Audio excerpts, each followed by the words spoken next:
Magandang araw po. Ako nga pala si Claudine C. Castro at gusto ko lamang sabihin sa inyo kung ano nga ba ang kahalagahan ng pagsuporta ng pagtangkilik natin sa mga pelikulang gawa natin o sariling atin gawa ng kapwa natin Pinoy.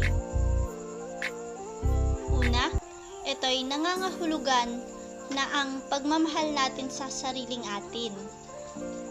Hindi naman dahil sa ayaw kitang panoorin ng mga banyagang palabas, ngunit hinihikayat kita na sana ating bigyang pansin ang mga magagandang pelikula na gawa o ginagawa ng ating kapwa Pilipino. Ito ay inuubusan o ginugugulan nila ng kanilang dugo at pawis. Higit pa sa anumang kapalit, ang nais nila ay makapagbigay saya at makapagbigay ng magagandang klase ng pelikula na kayang makipagsabayan sa mga pinapanood natin na mga banyagang palabas.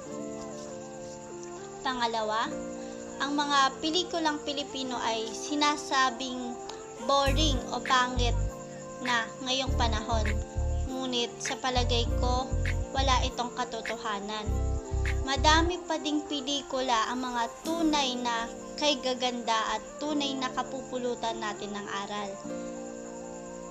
Aminin natin, oo, madaming mga pelikula at mga telenovela o mga palabas na talaga namang hindi natin pinapanood o pinapansin dahil sa hindi natin gusto ang mga topic o tema nito. Ngunit tatandaan din natin, madaming palabas na gawang Pinoy na tunay na tumatak sa takilya at tunay na talaga namang sinusuportahan.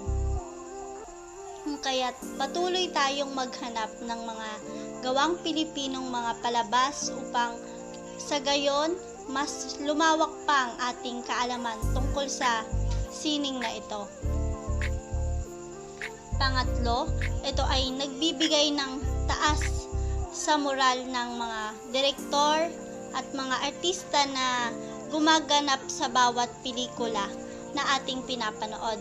Ito ay nagbibigay sigla sa kanila upang magbigay pa o gumawa pa ng mga dekalibreng pelikula o palabas nang sa gayon, tayong mga manunod ay tunay na masiyahan sa bawat pelikula na ating panonoorin. Higit pa sa sahod o anumang material na bagay na kapalit ng kanilang ginagawa ay kasiyahan nila na makita na tayo ay tunay na sumusuporta sa kanilang mga ginagawa. Ito ay nagtutulak pa para magpursige sa kanilang mga trabaho.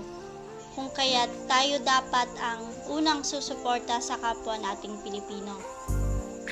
Iwasan ang pagtahak pababa dahil ito ay sumasalamin sa ating bilang Pilipino. Tayo ay magtulungan upang mapalawak pa ang sining ng sinematografiya dito sa Pilipinas, upang ang mga kabataan o mga susunod pa na henerasyon ay tunay nilang mamahalin ang mga telenovela o anumang klase ng palabas, drama man yan, horror, romansa, action at marami pang iba. Nawa kapatid, bilang kapwa Pilipino, panoorin natin ang gawang Pilipino. Maraming salamat po.